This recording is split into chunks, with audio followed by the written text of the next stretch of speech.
Olá, eu sou o professor Geisel Pires Carvalho, professor de História, e esse é o nosso canal Educa Mais Serrano. No nosso encontro de hoje, nós abordaremos o Iluminismo, uma segunda parte do Iluminismo, e dessa vez falando do pensamento iluminista e sua influência na economia. Na nossa primeira aula, na qual nós abordamos o Iluminismo, nós falamos que os pensadores iluministas eram contra o regime absolutista que perdurava na Europa durante o século XVIII. O regime absolutista, ele defendia um modelo econômico que passou para a história conhecido como mercantilismo. E o que seria esse modelo econômico? Era um modelo em que o Estado intervia diretamente na economia. Tinha uma intervenção muito forte na economia. E uma de suas características do mercantilismo era o acúmulo de riquezas, principalmente o acúmulo de metais preciosos, muito em particular o ouro e a prata, né? Que era chamado de metalismo. Então esse era o modelo econômico e perdurava no século XVIII, o século que floresceu o pensamento iluminista na Europa. Também foi um modelo de transição entre o feudalismo, o antigo sistema de produção, e o capitalismo. Então, os iluministas eles passaram a criticar esse modelo econômico e sua principal característica, que era a influência que o Estado tinha na economia, ou seja, a intervenção que o Estado tinha na economia. E a partir dessas críticas, duas correntes de pensamento no campo da economia confrontaram esse modelo econômico, no caso, o pensamento dos fisiocratas e o liberalismo econômico. Então essas duas correntes de pensamento voltadas para a economia começaram a criticar esse modelo vigente na Europa. Então os primeiros iluministas a criticar esse modelo econômico, no qual nós estamos falando que é o mercantilismo, foram os fisiocratas. Então os pensadores da fisiocracia começaram a criticar e colocar esse modelo econômico como inviável para aquele momento. E o que era a fisiocracia?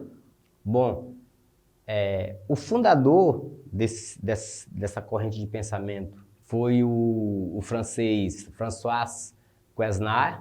O Quesnay, ele defendia que a fonte de riqueza de uma nação, a principal fonte de riqueza de uma nação, provinha da terra. Com isso, ele acreditava que a agricultura era o meio mais importante de todas as atividades econômicas. Então, uma nação, para se enriquecer, ela tinha que investir na agricultura, né? Esse era o pensamento dos fisiocratas. Os fisiocratas acreditavam que a economia era regida por leis. E uma das principais leis que eles defenderam, que de fato ela perdura até hoje, é a lei da oferta e da procura. Isso é muito atual. E o que seria isso? Eles diziam que quando a oferta de produtos é maior que a procura, ou seja, quando tem mais produto e menos gente procurando, o preço desse produto tende a baixar. Já quando tem mais gente procurando o produto e menos oferta do produto, o preço desse produto tende a subir.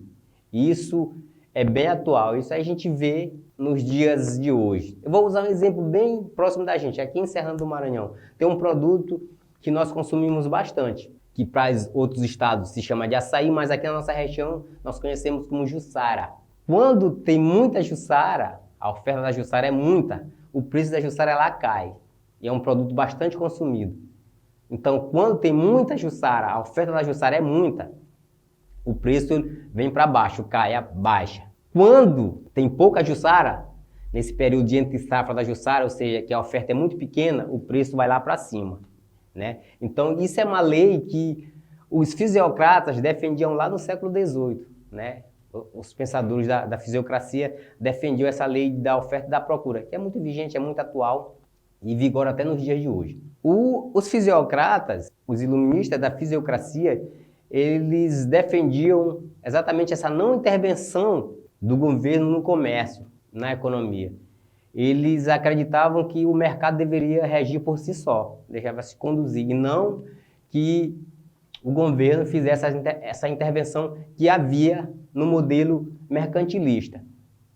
Então, os fisiocratas, eles, como característica principal, eles defendiam a não intervenção do Estado na economia e defendiam que a fonte de riqueza de uma nação provém da terra, ou seja, que a agricultura, para eles, a agricultura era a mais importante de todas as atividades econômicas. A não intervenção do governo na economia, que era uma das características da fisiocracia, por outro lado, eles diziam que a única coisa que o governo deveria fazer era incentivar o progresso, mas não intervindo nesse comércio de mercadoria.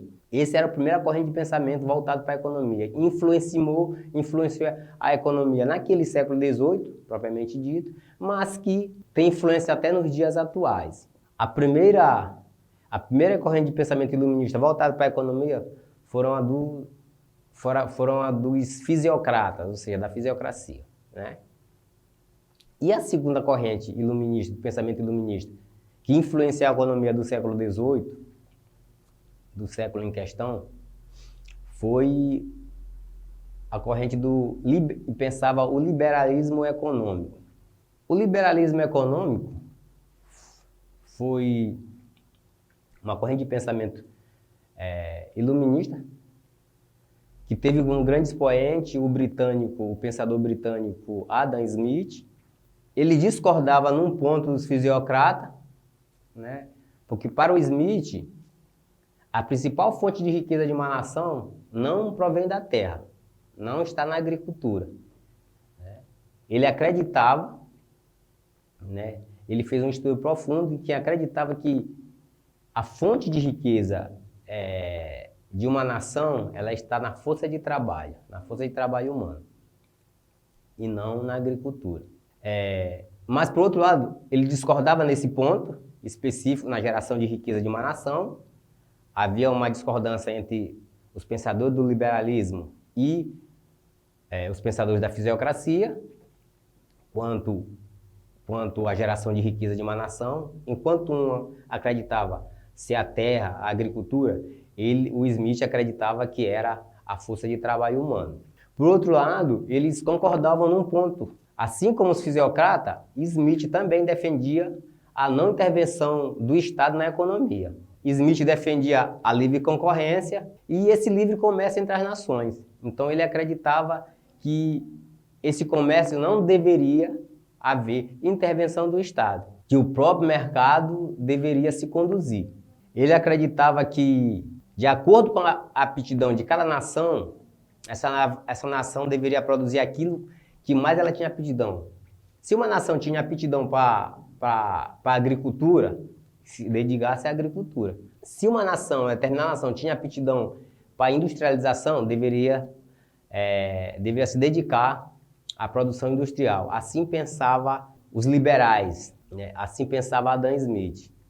Então, nesses pontos específicos, as duas correntes discordavam. Mas, de uma certa forma, os fisiocratas não levaram em consideração que nem toda nação, talvez, tivesse inclinação para produzir, porque não levaram em consideração o clima, que determinado país não tem um clima favorável para se desenvolver uma agricultura, que talvez pudesse desenvolver uma outra atividade que não essa. Então isso não foi levado em consideração. E isso é muito visto nos dias de hoje. Há nações que pouco produzem do ponto de vista agrícola, né? E que as suas atividades econômicas que geram riqueza são outras atividades. Isso nos dias atuais. O pensamento liberal, do liberalismo econômico, acabou vindo de encontro com o pensamento burguês. Como nós falamos na outra aula sobre iluminismo, nós falamos que a burguesia foi um grupo social que veio se fortalecendo desde o final da Idade Média. Nesse momento do pensamento do liberalismo econômico, coincide com o início da Revolução Industrial. Então, e por que esse pensamento ele vai de encontro aos interesses da burguesia? Porque essa burguesia veio se fortalecendo com o comércio, é a mesma que vai migrar para a indústria, para essa Revolução Industrial. Eles que vão estar à frente dessa Revolução Industrial. Então, a não intervenção do Estado, como defendia o liberalismo econômico, vai favorecer os interesses da burguesia. Porque a burguesia ela vai precisar ampliar a produção, mas vai precisar de mercado para vender os seus produtos. Então, uma vez que não haja intervenção do Estado na economia e haja essa liberdade de se negociar, do mercado negociar com quem queira, isso só vai favorecer os interesses da burguesia. Então, esse pensamento do Smith, do Adam Smith, vai de encontro a esses interesses que a burguesia tanto defendia. O Adam Smith ele passou para a história como o pai do liberalismo econômico. E por que isso? Exatamente por defender essa livre concorrência, a não intervenção do Estado na economia, ele passou para a história como o pai do liberalismo econômico. Nos dias atuais, é esse modelo econômico que vigora nos dias atuais, com um formato um pouco diferente daquele pensado no século XVIII. Aqui nós estamos vendo algumas imagens da Revolução Industrial, das máquinas, enfim. E a sua relação com esse pensamento liberal, com esse pensamento do liberalismo econômico. E por que isso? Se Adam Smith está dizendo que ele era favorável à livre concorrência, né, a não intervenção do Estado, né, isso lá no século XVIII. A Revolução Industrial ela tem seu início na década de 60 do século XVIII. Ou seja, ao mesmo tempo que esse pensamento vai se tornar público, é ao mesmo tempo que a Revolução Industrial tem seu início. Essa relação é exatamente de que os interesses dos industriais vai de encontro com o pensamento liberal. Ou seja, se está se produzindo, eu preciso de liberdade para me comercializar, sem que o Estado se intrometa. Eu preciso sair da Europa, eu preciso buscar outros mercados para além da Europa. Então, esse pensamento liberal com o pensamento da burguesia, no caso a burguesia industrial agora, era bem concomitante. Ou seja, os interesses da burguesia com o pensamento liberal, eles se davam as mãos, vamos dizer assim.